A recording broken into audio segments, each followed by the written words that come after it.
Hi, and welcome to another Digital Marketing Insights episode. I am Ellen Williams, CEO of B2B R&D, and to my left or right, depending on how it's recorded, is... Hi, Craig Yaris, the co-founder and COO of B2B R&D. And we're also joined today by, down there, Meloney Hall. Awesome.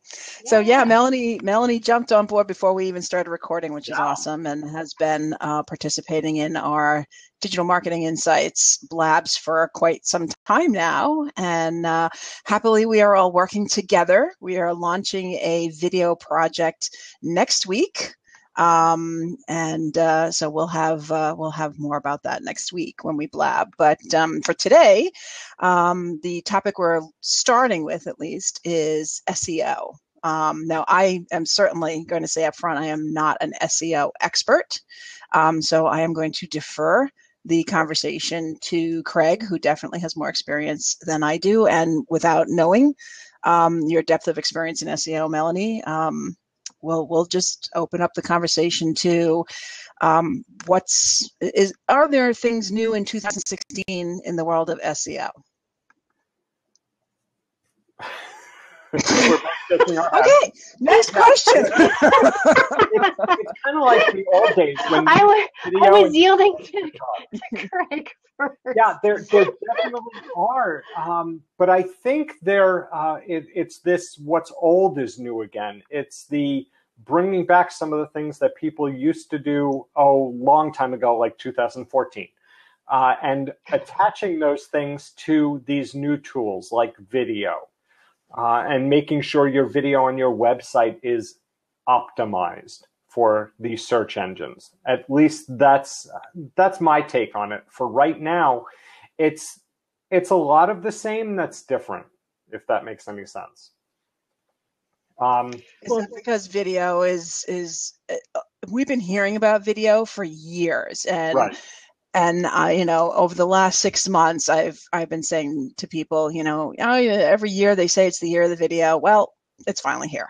It really is. If you're not doing video, now we've all caught up and said, "Gee, we better be there." But has that changed SEO? I said the same thing last year about video. That last year was the year of video. In fact, going over now 2 years ago, I was saying the same thing. I was working with clients on pulling them into the video age. Well, it was valuable to have it, but now I think very soon, if not already, if you don't have it, it's like, what's going on? But I don't think that was the case 2 years ago. No, it was people and companies should have been doing it to stay current, I think, and a little bit ahead. So now that everyone's jumped on board, is that why it's sort of more important in the world of SEO? And how do you optimize a video for SEO? That's a great question. And Meloney, I know you're very. Video is your thing. Perfect. Yeah, let her go. I'm going. So I'm going to throw this downstairs. The gentleman yields. The gentleman from Florida yields to the video expert. Oh. I think it's taken a long time for brands to grasp how they want to use video, because brands haven't been doing it before. And we've expected, we who own small businesses we always expect the bigger companies to take the lead and show us how it's done. And they're just still starting to do it. Yeah. And now that I think we're getting more guidance with seeing more examples how brands actually are becoming more transparent. I think we're going to see a big boom in videos with brands this year. Even though it's such a slow growth, because they don't want nobody wants to be the first one. The thing is. We think we're gonna fail in front of millions of people, and we're not. We're not the brands that have millions of people watching. So I don't know why we are so afraid. I think maybe that's why we can't afford to lose the 100. no. I don't have a million. So. Good point. I don't think that's it. I think brands, the small businesses look to the big brands to set the trails, but in reality, it's the smaller businesses, I think, that really need to and should be blazing that trail. And the big businesses will, and they do follow suit. Smaller businesses jumped on the social marketing bandwagon way before the big brands did. The big brands looked behind them and went, yeah, we need to be doing that now. And they were already a year behind, I would say. So, and I think, take Blab, for instance, and we do this quite frequently, I think, use them as an example. Find a big brand on here. I haven't found one. It's smaller companies and smaller brands who are blazing these video trails. Within 6 months, we may see companies holding Blabs that are the quote unquote big companies. But right now, it's the small business owners that are really blazing that video trail. And so it's really, I think, up to us to decide what's important in the SEO realm when it comes to video. Now, well, and the big brands too are still having all their corporate meetings. It's going to take them several quarters because you've got to have a meeting about the meeting of the meeting. And but they also have to have the strategy and make sure it fits in. I mean, larger brands that have departments, as opposed to the smaller companies that are wearing multiple hats, they've planned out their strategy. They're on top of all that, and all of a sudden a new medium comes in and they're like, how does it fit in? What are we going to do? How can it benefit us? And if so, how do we utilize that? But I think, Craig, you're right. The small businesses jumped on the social bandwagon, but the ramifications for larger organizations are, in their legal department. So many things have to go right. So many things have to go past the legal department, and I could see brands just being so fearful of a platform like this, where someone jumps on board and says something inappropriate. I mean, how many call-in shows used to have Stern fans jumping on board, and they couldn't get, so I'm sure that the brands are there. But I'm going to bring us back to the original question, which is, how do you optimize a video for SEO?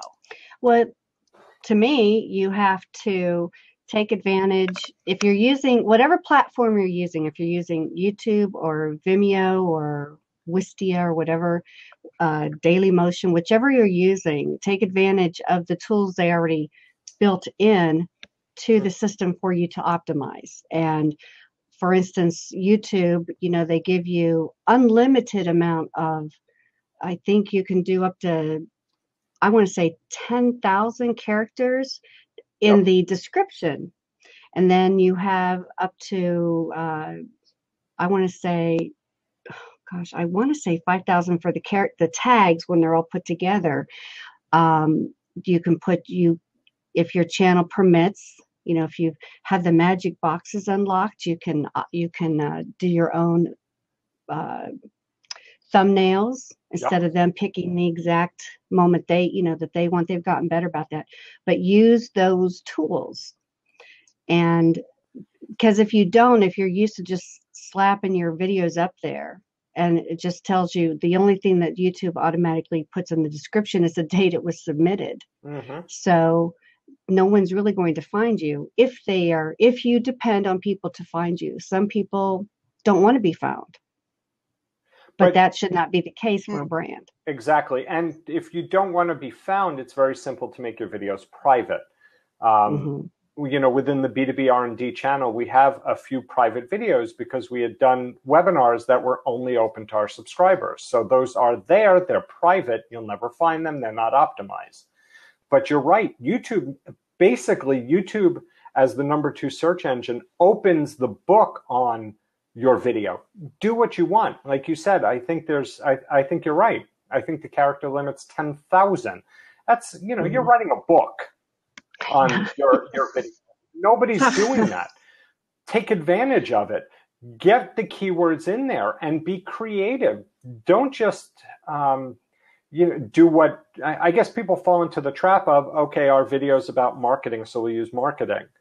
But there's more to that. So when we put this video up, or last week's blab, for instance, we talked marketing automation, we talked CRM, we talked a couple other tools. So you use those keywords to optimize the video instead of just marketing. It's marketing, it's marketing automation, it's automation, it's CRM, it's customer relationship management, client relationship management. And you just think about all the things that your audience wants to search for. Don't do it based upon you. Yeah, plus you can go. So you talked about YouTube. You talked about YouTube and posting it on YouTube, and that YouTube is the second largest search engine, which it's been around for a while. What about video elsewhere? Does that help? I mean, if you're talking SEO and you've only got your video on YouTube, then you're driving traffic or attempting to drive traffic to YouTube. So how can video help your SEO for your website? Do you have to put it there as well? I think it depends. I don't I have a lot of videos, but I don't put everyone on my website, just because maybe I'm a little bit lazy. I'm not lazy. I'm working. That's what I'm doing. No, but you know what? Working on everybody else's videos. Right? But you're right. All of your videos should not be necessarily everywhere. The mere fact that you're driving traffic to the B2B R&D YouTube channel can lead traffic back to the B2B R&D website because they're, I'm going to say, linked together. So the traffic will drive from there. A lot of CMS systems, content management systems, don't allow you to upload really long videos. So content creators really sometimes have no choice but to use these outside platforms like YouTube, Vimeo, the two big ones really. And doing that, when we have, for instance, with B2B R&D, we post the video to YouTube and then put the links on the website, but we make sure the content on the page they're on is optimized for SEO. So those pages will also be optimized, sort of cross-feeding the two. And you can always go back to the description and the tags and update them and change them. Yes. I do that all the time, time. Especially, I have a weekly hangout on air, weekly HOA. And so I write up the description, which is pretty long. And believe me, I've had some feedback on that, like, why so long? Because it's the SEO part. But I will go back later and insert, swap out different words based on how the conversation actually went, because that's a live streaming broadcast like this one is. So you don't have to be fearful that, gosh, I only got one shot to do this right. You can go back anytime you want, which is actually a good idea. So if you have videos that you've uploaded years ago, it is a good idea to go back and update those the key phrases, like right before the show, I mentioned the word moose, for your hair. And Ellen said that's an old piece of verbiage. Well, if I had a video that was focusing on moose, I should go in there now and update that verbiage to what the language is today. Yeah, absolutely. And really, I don't recommend people update their keywords and descriptions daily, but certainly, every month or two, you go in there because things change. Maybe, you go back and watch your old stuff and you decide, you know what, we really talked about X and I didn't put it in the description because it's human. And it is a good idea to do that. But the same thing with the website. It's a good idea to go through the pages on your website, not just the content, but the keywords and the meta descriptions that you would put in 3 months ago may not be valid, may not be relevant to what your page is. Because remember, the two have to agree. If you put a keyword of moose on a page, a web page or a video that's talking about ice cream. Google's not going to like that because you're, Right.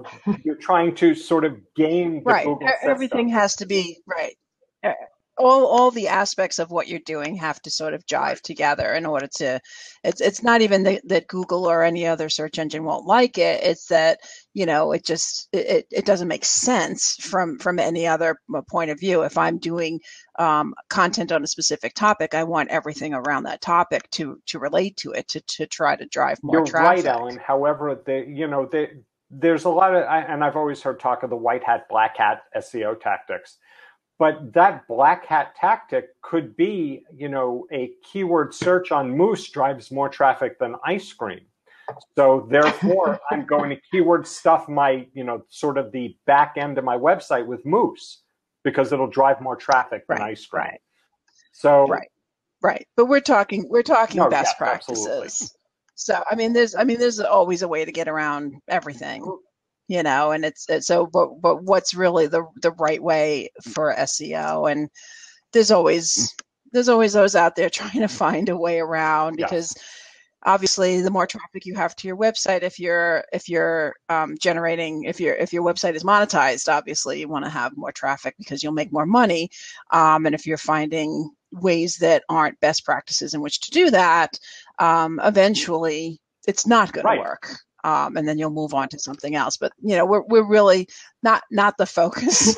Here's how to get around best practices. No. Not the focus. My point wasn't by any means that this is how to game it. My point was that really Google has taken a hard line on these things, and the more you're in line with best practices, you're 1,000 times more better. Yeah, that's good English. Yeah.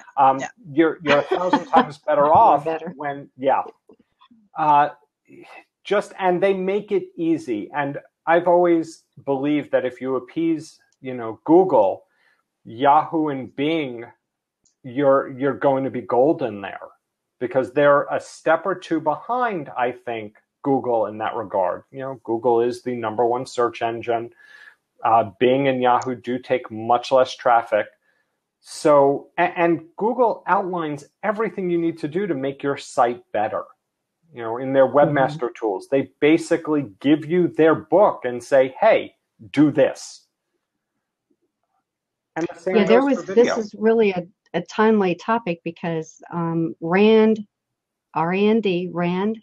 Fishkin, he does Whiteboard Fridays, and he's the CEO and founder of Moz, M-O-Z. And today his Whiteboard Friday was about keywords versus topics for your SEO. Oh, see, I didn't see that. It's excellent. I love Rand. I love his stuff.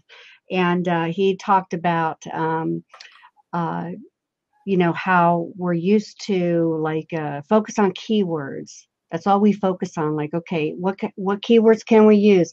And then he talked about how we can blend in the topic more, to, instead of just focusing on keywords, to find a way to blend in more of the topic related. So it's like the new old way of doing the SEO. The new old way. Right. And that falls back into the long tail keywords, sort of the phrases as opposed to words. And you just sort of brought it full circle. As I said, it's what's old is new again. It's right. And I think, you talk a lot about Google, and they definitely are, the leaders in the search engine world with all the other ones out there. But more than just the guidelines that they create, if you look at them as a business, what they're really trying to do is deliver the best information they can based on the search that's being searched. So it's not so much, appease us by following our guidelines. It's, if I'm delivering content to people using my tool, me being Google, right, I want to deliver the right results. And if you've got websites out there that are trying to trick me, it's not going to do anybody any good because the traffic that goes to your site, again, we talked about potential monetization, but the traffic that goes to your site is not going to be rewarded with the right content. They're going to be shown something that they're not interested in. So it's in everybody's best interest for Google to function properly, Yes. and that's the business model there. So when we talk about SEO, Google is definitely a big part of the conversation, but I'm going to throw another aspect. So we've talked about video and SEO, YouTube and descriptions and all that.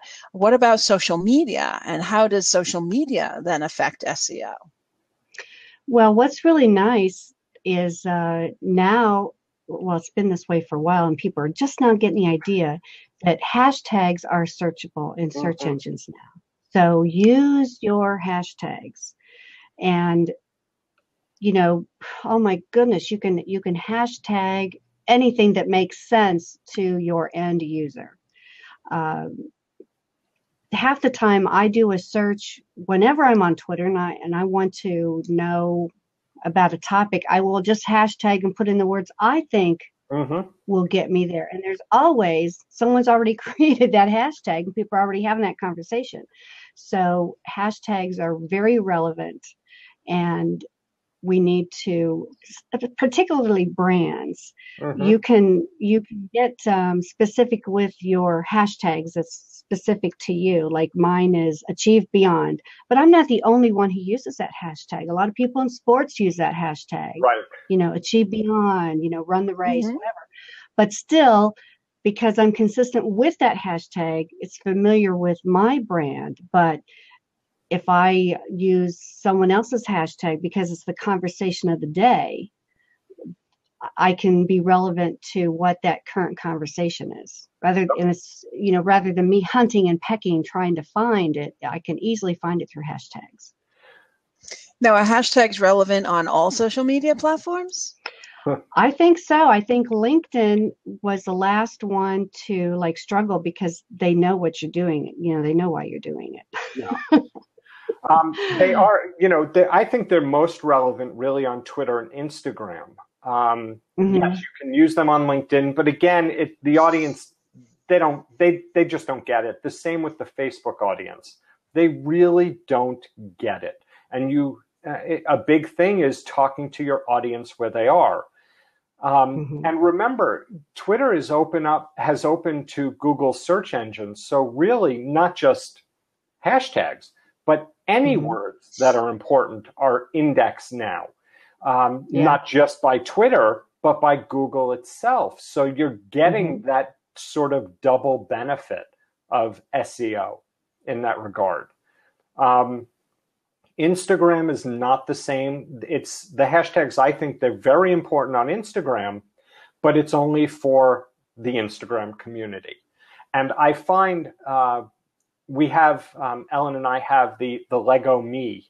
I have my me and she has her me. I don't know where he is right now. He's getting coffee.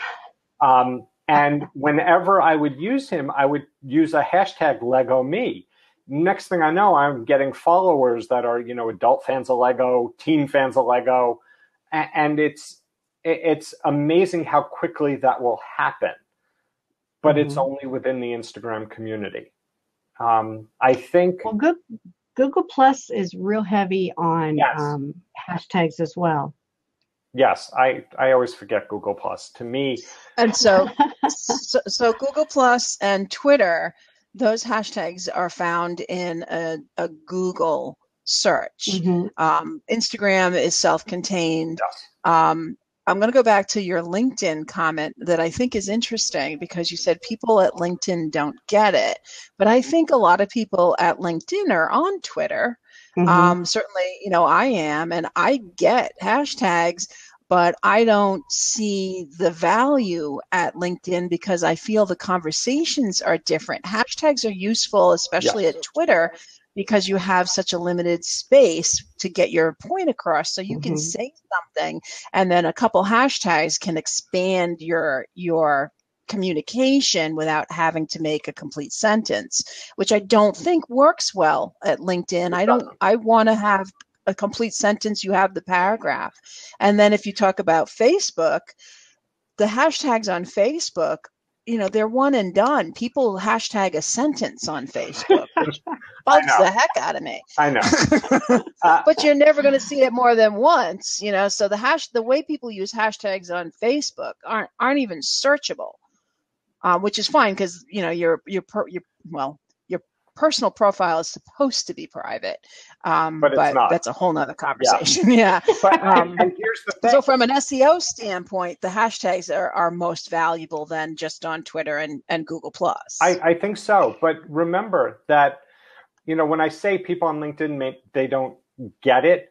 It's that they don't get how they could be useful within that platform. So until the majority of the audience, now I also don't think their audience majority, and I don't know, I have not seen their recent numbers, but I don't think the majority of their audience are the social media savvy types. I think the majority are still the old school types of people, types of business owners and networkers. So even that you and I and Melanie, we're right in the hashtags. We're on Twitter. We're everywhere. But the conversation on LinkedIn, it just won't resonate with that audience, I don't think. Maybe because there are other tools. I mean, rather than use a hashtag, maybe I would go to a group that's talking about something. Right. I wouldn't even think to use a hashtag in my LinkedIn search. Right. I do use hashtags in my LinkedIn whenever I can, just because they're searchable and that will guide someone to my LinkedIn page. Okay. They're searchable in Google?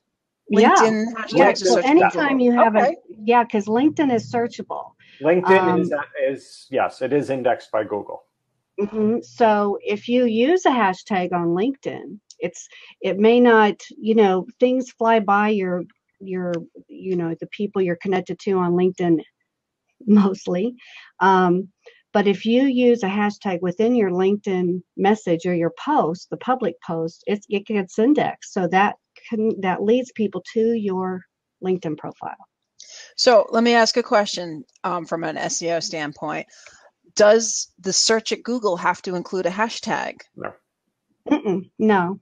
So what's the advantage of including the hashtag in your post? See, that's why I don't see one. To me, because it's like a signal. Like if you use a hashtag, you're kind of with it in a way until the next big thing comes along. So if one day hashtags are replaced by ampersands, that funny little symbol. If one day hashtags, everybody says, no, we're not using the hashtag anymore. We're going to use ampersands. I'm going to use ampersands because of the search value. And if it's one day changed to a smiley emoji and everybody's accepting of that, I'll do that too, because I want to stay current. I want to kind of give that message like, I'm in today. Are you in today? I'm in today. Maybe tomorrow. I get that, okay. But there is no inherent. I think we should all start using ampersand. No, I am not. No, just no. But I think we're going to start a new trend. I am not a trendsetter, Ellen. I do not set trends. I know that, but I'm really. And Melanie, I have to tell you, ampersands are not going to work because we have an ampersand, as you can see, in the business title, and we can't use ampersands in anything, the URL, the account names. So that might not be the right character to use after all. Yeah. But no, you never know. Go something else. Maybe the asterisk. Then we'll really be ahead of the curve because we've been doing it. You will be. They'll say, they've used that ampersand for years. We've been doing it for years. What took you so long? Yeah, right. But you see, I don't think, and I understand the idea that, okay, by putting this stuff in here, you're showing people that you know what you're doing. But I think it goes beyond that. Since Google indexes LinkedIn, I just don't see the need for the breaking up the text, the ability to tell my story in a long form method. I don't see the need to break that up with the what are we using now? Ampersands or asterisks? So I just don't see the need. Well, the best practice is you're not supposed to use the hashtag within your paragraph or message. You're to include it separately so that it does not interrupt the reading of the viewer. So, but if you want to, I do that sometimes just because I want to make a point. I want the eyeball to like stop for just a minute. Okay. And then other times or because it's a valuable hashtag and I don't want to repeat it twice. I only have limited amount of space, especially on Twitter. Yeah. Especially like if I say, hey, come to today's blab. Blab is a useful hashtag. I don't want to end it with hashtag blab. No, so there are times if it's part of my conversation that I hashtag. And on Twitter, that is perfectly proper, appropriate, and should be done. I completely agree. On Twitter, the hashtag is in the middle. It is part of the conversation. I'm more referring to the summary and the information within LinkedIn. And you're right, Facebook, people are hashtagging, and I could do hashtag, I really love Blab and can't wait to do it every Friday at noon. Yeah. Which will never be found, ever. So I have a couple websites up with information on SEO best practices, and one of them is saying that by the end of 2016, what will be obsolete is focusing on Google.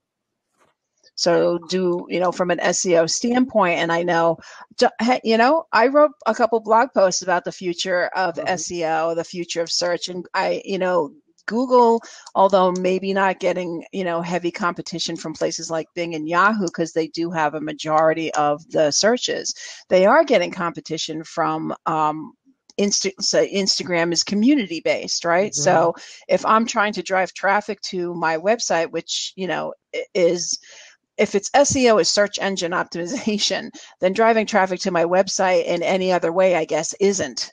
But if I'm utilizing social media to drive traffic to my website and by sort of bypassing Google or any other search engine, and creating communities. In fact, Craig and I were talking recently, we looked at our stats, and Twitter gets nice lift from our blabs because blab directly goes to Twitter. So then Twitter needs to get them to my website, in which case Google doesn't play a role at all. So is it from an SEO, turning that into web traffic standpoint, is Google going to be as important at the end of the year as it is now? I think search is as important. I think nothing will replace search. No, I don't either. I mean, it's there. It's like whoever wrote that article that you just read, I'm going to speak to them. It would be like, okay, it was on Forbes. Forbes. All right, never mind. Don't be afraid just because it's Forbes. but it would be like telling the library system, like, okay, you're obsolete. How you put the books on the shelf. He's not saying it's going away. The library system is obsolete. He's not saying it's going away. He's saying the focus on it will be obsolete, that everyone will be focusing on no, because maybe it's individuals, but not with businesses. No, not at all. I still, when I use Chrome as my primary browser, and when I open up a new tab, I'll usually tend to search for something as opposed to enter a website or a Facebook page, or maybe I will sometimes search Facebook individually or Twitter individually, but since they are indexed, Google is sort of everything. Yes, Instagram is not today. Will it? Who knows? I think, and everything is sort of funneling towards that search engine still. You have these, and Ellen, one of the things I think you spoke about in your post about the future of search were these always-on devices like Amazon's Echo and Cortana and Siri. They all require a search engine to back them. When I talk to Siri, it's hitting Google or Bing. I don't know who the primary is now. When you use Cortana, it's hitting Bing, obviously. So these search engines, they're not going anywhere. I don't see that happening. So I disagree slightly. I do agree that it will pull back a little because I don't always start. I mean, similar to you, when I launch a browser, yes, I wind up at Google, and sometimes I do just drop in, a search to go where I want to go. But a lot of the community building and the conversations I have with other professionals wind up in specific platforms, such as this, or on Twitter, in which case, if I see something interesting, I'm going to click the link at Twitter to go to wherever they're directing me, or a Facebook business page, or LinkedIn. I mean, I have all of those platforms and Google Plus. I have all of them open at any given point in my day. And I want to, as you said, sort of, make sure I'm in the now and in the today. I'm not always searching for things. I'm looking for what other people are talking about to identify what's in the know. And so for myself, my own travels, unless I'm researching, which, B2B R&D, it's what we do a lot of research. Unless I'm researching something, I'm traveling through, links that have nothing to do with Google. But however, when you do find something that interests you, whatever pathway you're taking, be it but through a community, through a forum or whatever, you will, to validate whatever you just read, will have to be validated through a search engine to see if that's legit. And without a search engine to give you the validation, then you might as well just be in the dark web where nothing is found and everything's hidden and nothing's validated, and people hang on to rumors and they get agitated, and that's what the dark web is. That's where things happen badly. Here's because they don't want to be found. A perfect example. There was a story circulating the beginning of the week that Amazon is opening 4,000 or so brick and mortar bookstores. And it spread, and people may have been on Twitter and saw the article and said, oh my God, oh my God. Yeah, not happening. It was somebody made an offhanded comment on a call, and it was all of a sudden now, and I saw it in, local newspapers, but it's not necessarily what is. So without that, and I liked Meloney's, phraseology there, without that independent validation through the search engine, we just run with it. How many times do people post on Facebook, you don't have my permission to post anything because they think it's going to protect them, because their Aunt Sally said so. Without that, the internet, not everything you read on the internet is true. What? Yeah, I know. I'm sorry I should not have sprung that on you, Ellen. I apologize. Oh, no. Now we have something to really tweet about. Yes, it's not true. Wow, breaking news. Without that, Google or Bing or Yahoo, whoever it is, sort of giving us all of this other information, and like Meloney said, it'd be like the libraries going away. They're not going to anytime soon. They may change, it'll evolve. Google may evolve, but it's not going away at all. I think, in fact, Twitter just opened themselves. Was it Twitter that just opened themselves up to indexing, I think? The mere fact that occurred says Google is still not only very relevant, but very important to their future. Yeah, because they're in the business, like Ellen mentioned, they're in the business to provide the best results for people who are searching, so that you don't have this pogo sticking where, like in the past, people were just using keywords and then you'd get on a site and it's about gambling or something. Right. And you weren't even looking for gambling. It's just a bait and switch thing. Yep. And that's, that's the best practices. So, Google really helps enforce those best practices by preventing us from the bait and switch. Mm-hmm. And I think it's still listen, I think Google is a trusted source in that they do work hard at giving us the information we want, and sometimes the information we weren't quite sure we wanted. But yeah. whoa, we need it. So and plus, if you use Google enough, there's just not the web search, there's image search, and then there's even like academic searches, yes. In academia where you can find white papers, and so you really have to use those tools to refine what you really, really need. Wikipedia, that's great for the start. That's great for the start, but if you're writing a college paper, you better be, your resources better come from journals, real Sure. journals, and you can only find those through the search of the academic search or the journal search, or it's so broken down. It's it's better than sliced bread with butter. Oh my! I mean, well, Google even makes a plugin for websites, for WordPress websites, to install Google's search tool within your site. So your site is now sort of Googleified and indexed the way Google would index everything, so people can search your site individually if they wanted to. And Googleified, you want to start something? Let's keep using Googleified, and let's get that into the web stores. The ampersand. Right. Ampersand. Can you, Googleified. we could do the hashtag, we could do the @ symbol, but how do you ampersand with your hand? I don't know. It might just be twisted somehow. Well, wait. When you write it, doesn't it go like down, up, and this way? I kind of do a fancy E with the little tags on top and bottom.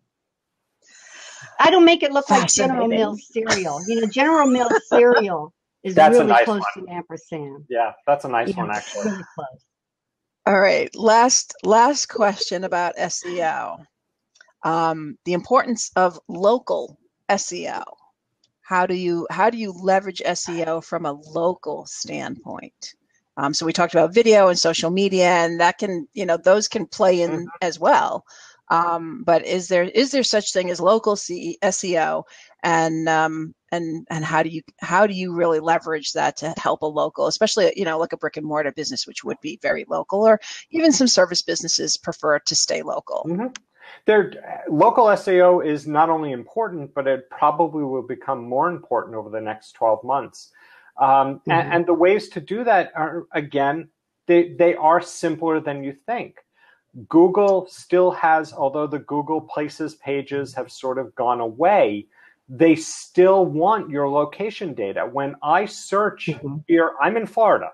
So if I open my Google search on my phone and put in pizza, it's going to show me the companies and the pizza places that have taken the time to make sure their address, their phone number, they've uploaded images, that all of that is current. So, that's sort of that affirmative action that business owners need to take. On Facebook, they give you the option to set your address and your location. If you don't do it, Facebook can't help you, and they are really working on becoming I think they want to overtake Google in search results. It won't happen, but I do think they're working on improving their own internal search. So if I search for pizza in West Palm Beach on Facebook, if the Facebook page hasn't put that in there, they don't exist. It's not new. These things, Google Places pages, again, they have changed those. It's now called Google Local. But those have been around for years. Google My Business, I think it's also called Google. Okay, yes. Google My Business, yeah. It was stuck there. I couldn't remember. You can Google it either way. You'll get to the right I could place. Google it? I could Google My Business. In the form of a question. Say, how do I Googlefy my business? I'm sure there's a... and you know what? I'm going to totally jump back off topic now. I'm going to totally jump off. When we were talking about Siri and Cortana a few minutes ago, I've got my iPhone and my Apple Watch set to react to, certain keywords, being "Hey Siri," and as I was talking, the watch was pulling everything I was saying to search Google for me. So I just thought that was very interesting. I looked down. So you personally are Googleified, is that right? I've been Googleified. You personally, you're walking Googleified. Well, with the local search, right now in my Dayton area, because I got an email about it through the Better Business Bureau, they're doing this Google My Business campaign, where they want to get all the local businesses on the Google Maps. That's what's called the Google Map campaign for local businesses.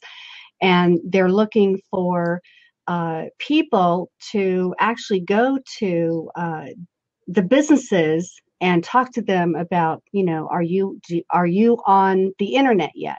Or have you done this? And it's you have to, like, if you're going to be part of that program, you have to be like a chairperson in your local business, Better Business Bureau. It's a really big thing. And this all started back in San Francisco, of course, where everything happens. And they have the ambassadors, business ambassadors that went around and would talk to every small business, every brick and mortar out there, just like you canvass a street and say, hey, I'm going to do a search right here on my smartphone, and look, you're not showing up, and here's what you need to do to get on there. And it's really neat that I'm seeing that campaign happening right now in my area. And I saw something similar, and I completely forgot about it. Probably about 6 months ago here in Florida, in one of the towns, I did see, I may have seen it on Facebook at a chamber page or something, that they were doing something similar, that they're working to get every business on the Google My Business system, if you will, to help those businesses. But from an SEO standpoint, is there anything more than just that one stop shop that we just all have to put our addresses there? Are there other ways to really capture local SEO besides those places? But I think so. Yeah, optimizing the same way you would optimize for any other keyword. If you are a Queens, New York pizza place, you're going to want to make sure on your website that you talk about where you are. And also, what if it's something else? Let's talk service a little bit. Certainly if I'm looking for pizza, I'm going to be in my general area. If I'm on a mobile device, it'll probably find something local for me if my location is on. Otherwise, I'm searching, where am I? Oh, I'm here, find a pizza place. But what if I'm looking for a local divorce lawyer, Well, it's the same thing, but you can add in your verbiage, especially to your avatar biography, your bio that you might have at the bottom of every post or whatever. You might say located, like mine says, located in the Dayton, Ohio area, serving the world if you've got the internet. Right. And letting them know that.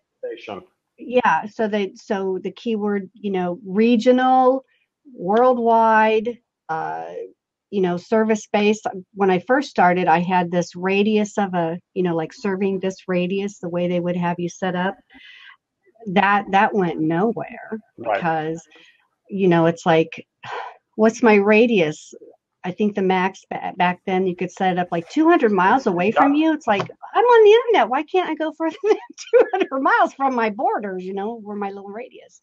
So I think the more comfortable people get with understanding that when a business or service, brick and mortar product or service is on the internet, it doesn't matter where you are, as long as you can have that easy monetary exchange, where like if you use PayPal, that's accepted so many places. So if you want to,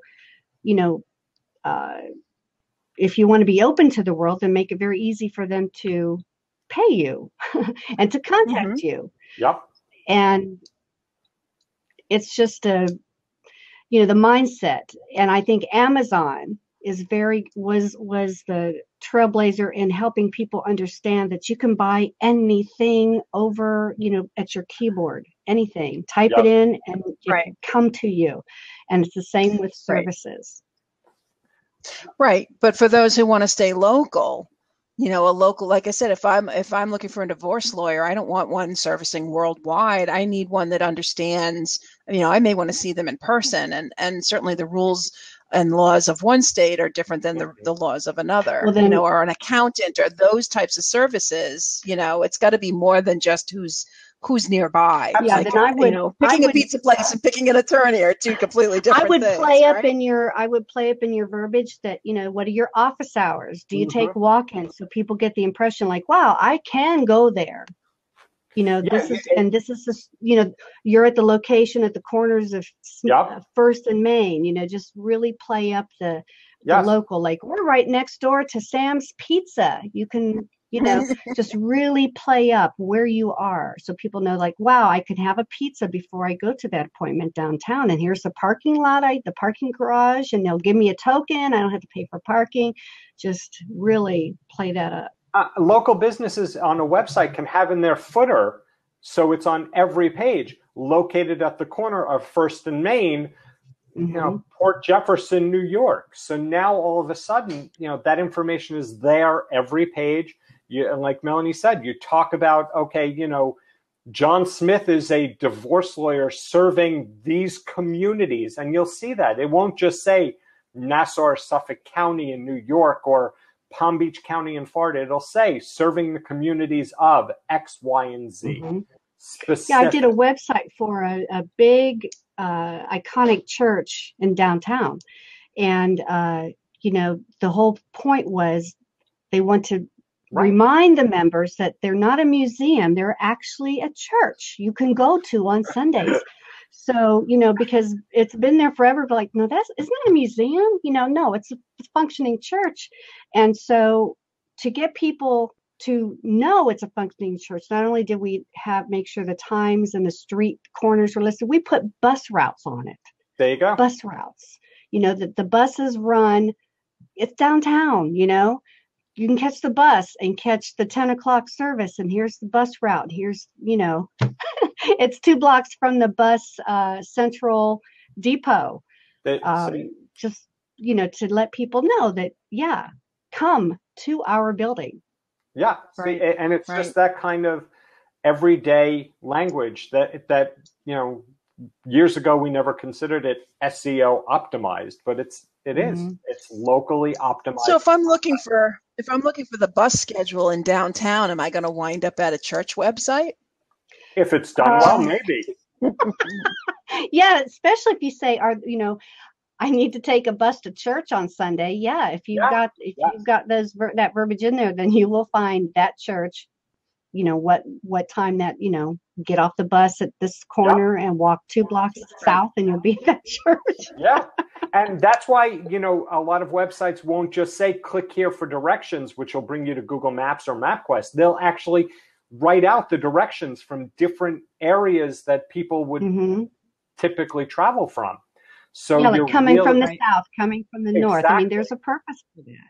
Yes, that's all SEO optimized text. Because especially now with people being able to talk into their device, the semantic search part, the search, the algorithms, the search can understand what you're asking. So if you say, how tall was Abraham Lincoln? The search engine knows that you're talking about the person who was a president, his height, not about how far and wide Lincoln, Nebraska is. It knows you're talking about a person. Yep. Because of the way you're asking. So if you can put in your verbiage in your posts, your articles, your pages, how people will really just ask in their phone, gosh, you can ask in your phone, how much is a tip? How much is a 19% tip on $24.95? And it'll take you right there and to maybe a calculator site, and the answer's already there. You don't have to type anything in. because somebody, they just put that in there. Yep. 19% off of it. I use Siri all the time for searches. It's sitting on the desk, and if I'm typing something and don't want to then jump over to Google, I can very easily do it and not break stride and get what I need. It's just, so Google's not going anywhere, Ellen. It's that AI. So from an SEO standpoint, the wrap up today is the Google and search engines in general are still very important to driving traffic to your website, regardless of how people originally find out the content. They're eventually going to search for it to validate the original thing they read. Mm-hmm. Social media can also be an important part of SEO because the content there is searchable through the search engines, and some social media sites, although within their own community, you can still search within that community to find things as well. Mm-hmm. And then from a local search, it's a combination of the places, having the address on your website, and then optimizing, I think, the content on your website, as you were just saying, to have the types of keywords or content that mimics the way people are going to talk about you and your business. Yep. So we're at the top of the hour, and we're wrapping up for today's Digital Marketing Insights. B2BRND.com. We host a weekly blab here on Digital Marketing Insights every week. It's mostly an open conversation. We do try to sort of pick topics that are relevant. We are currently looking for guests and have reached out to a couple of organizations, so hopefully we'll have news in the coming weeks to some really interesting SaaS, software as a service guests. But for today, we are wrapping it up. I'm Ellen Williams, CEO and co-founder of B2B R&D, always happily joined here by Craig Yaris, COO and co-founder of B2B R&D. And thank you, as always, for Meloney Hall joining us. She has been a staple to a lot of the blabs we've been doing over the last few months, and happily working with us on a video project that will be launched next week. This blab is the best Friday lunch hour you can spend when you're on the Eastern time zone. This is your lunch hour, blab and learn at the same time. Blab and learn. Blab and learn. Ampersand. There you go. All right. Take care. Take care, everyone.